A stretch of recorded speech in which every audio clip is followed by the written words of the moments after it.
Panorama group, जो सोचता है वो करता है। एनडीए के लोग कहते हैं कि 2005 के पहले बिहार में जंगल राज था।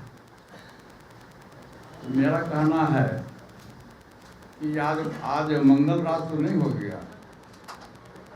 2005 के पहले जो स्थिति थी उससे भी खराब स्थिति में आज बिहार है, और उसका सबसे बड़ा उदाहरण है ये बिहार सरकार दलित विरोधी सरकार है। और महिलाओं की बात करते हैं नीतीश कुमार जी, लेकिन सबसे अधिक कोई विरोधी व्यक्ति इस देश में कोई मुख्यमंत्री महिला का है और दलित का है तो वो व्यक्ति का नाम है आदरणीय श्री नीतीश कुमार जी। आपने देखा होगा कि आज से होली के दिन औरंगाबाद में कोमल पासवान नाम की लड़की थी, 14 वर्ष की लड़की थी, और उसको जाति सूचक अपमानजनक बात करके उसके छाती पर गाड़ी चला दिया गया। वो किसी व्यक्ति और किसी दल का पदाधिकारी था और घटनास्थल पर उसकी मृत्यु हो गई। लेकिन बिहार सरकार के द्वारा आज तक जो उसके परिवार को उचित राशि मिलनी चाहिए, उचित न्याय मिलनी चाहिए, वो आज तक नहीं मिला। ये बिहार के लिए बहुत दुर्भाग्यपूर्ण स्थिति है। आज से 10 दिन पहले, 15 दिन पहले मुजफ्फरपुर की घटना है, कोरली विधानसभा क्षेत्र की घटना है कि वहाँ एक 14 वर्ष की बच्ची स्कूल से पढ़ के जा रही थी और उसके साथ कुछ सामाजिक तत्व के द्वारा 3-4 लोगों के द्वारा उसके साथ बलात्कार किया गया। और जब वो लड़की उस व्यक्ति को पहचान गई तो उसकी हत्या करने की कोशिश की गई और जो क्रिमिनल था वो उसको अपने समझ से हत्या कर दिया था, वो गला काट दिया। वो बच्ची दवाई के अभाव में, साधन के अभाव में वहाँ तड़पती रही मुजफ्फरपुर में, और बाद में उसको किसी तरह से लाया गया पटना PMCH में। लेकिन ये बिहार सरकार का जो हेल्थ विभाग है, इतनी खराब स्थिति है, वो दलित बच्ची गाड़ी पर बैठी रह गई एम्बुलेंस पर, लेकिन बिहार सरकार के द्वारा PMCH में उसको कोई जगह नहीं दिया गया, कोई बेड नहीं दिया गया, और नतीजा हुआ उस बच्ची की मृत्यु हो गई। उसके लिए सभी विपक्ष के लोगों ने आंदोलन भी किया। तो ये बिहार की स्थिति है। परसों में देख रहा था अखबार में कि लखीसराय में एक मुखिया जी को और एक वार्ड कमिश्नर को दिन दहाड़े गोली मार के हत्या कर दी गई। जहां माननीय मुख्यमंत्री जी का जिला है नालंदा, वहां आपने देखा होगा से 4 महीना 5 महीना पहले कि एक वृद्ध महिला को पैर में कांटी ठोक के उसके साथ में दुर्व्यवहार किया गया। ये बिहार की स्थिति है। आए दिन जब भी आप अखबार पढ़िए, टीवी देखिए, सोशल मीडिया हम लोग देखते हैं, तो उस जब भी है तो किसी महिला के साथ में बलात्कार और हत्याएं की घटना घट रही है। दूसरी बात है कि बिहार में घुसखोरी बहुत हो गया। आप सचिवालय में जाइए, ब्लॉक में जाइए, कहीं भी जाइए, बिना घूस दिए हुए, बिना पैसा दिए हुए कोई काम नहीं होता। और उसका ज्वलंत उदाहरण है परसों माननीय मुख्यमंत्री के निवास के बगल में और माननीय नेता विजय के निवास के बगल में जो घटना घटी है, ये भी एक शर्मनाक घटना है।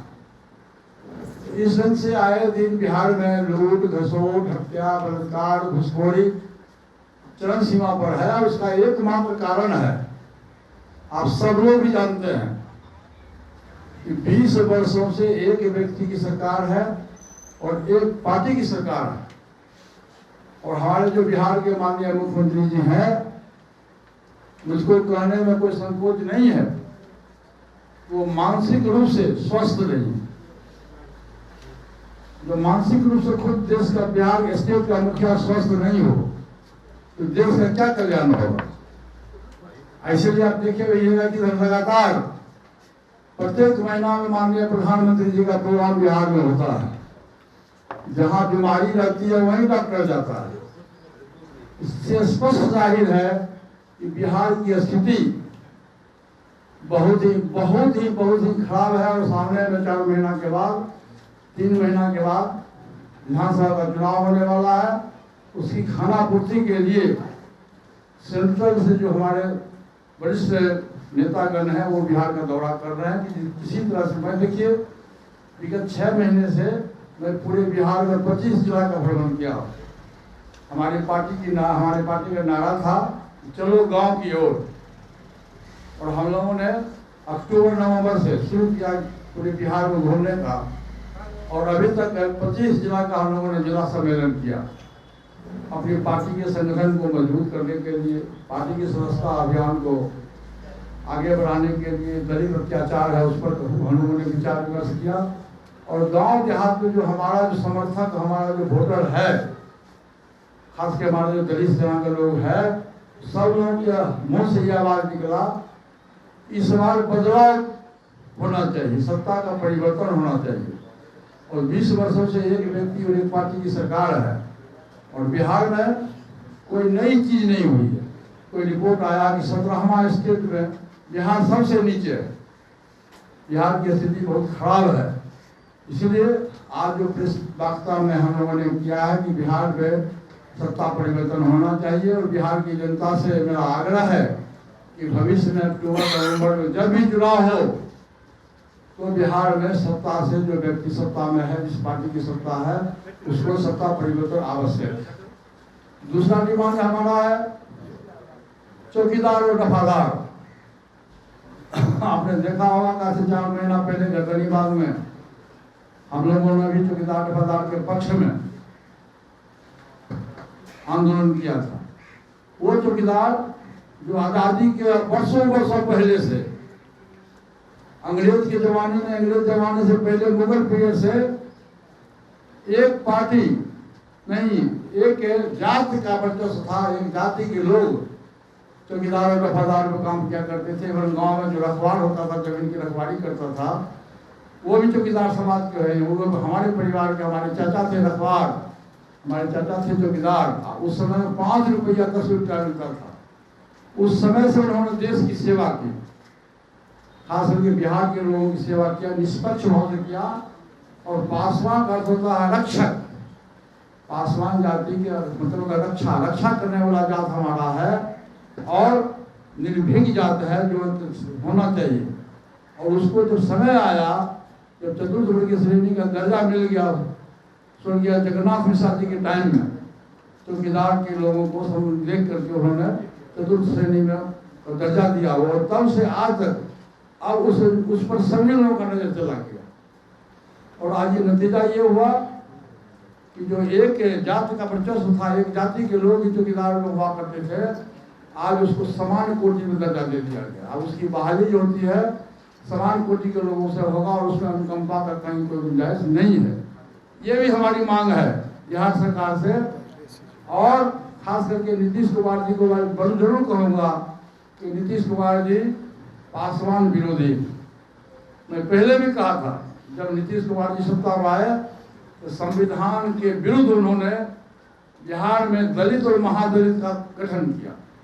पूरे देश में 2 गठबंधन है, इंडिया गठबंधन है और एनडीए गठबंधन। मैं 2014 में एनडीए गठबंधन का मैं प्रमुख सहयोगी दल था, और उस दिन से तकरीबन 11 वर्ष तक हम लोगों ने बहुत ईमानदारी से काम किया। और 14 अप्रैल 2025 को हमारी पार्टी का हम अपने पार्टी के संगठन को पूरे बिहार में 4-5 महीना के अंदर में 25 जिला का भ्रमण किए हैं। हम अपने पार्टी के संगठन को मजबूत कर रहे हैं, और उसमें हम इंटरनल सर्वे भी कर रहे हैं कि हमारा उम्मीदवार किस विधानसभा क्षेत्र में जीता हुआ उम्मीदवार होगा। वो हम लोग का सर्वे अभी चालू है। अभी हम लोग इस गठबंधन में जाएंगे जो हमारे हित की बात होगी, जहाँ हमारा सम्मान होगा, जहाँ हमारी व्यवस्था होगी, हम उस गठबंधन में जाएंगे। हम किसी न किसी गठबंधन के साथ मिलकर चुनाव लड़ेंगे।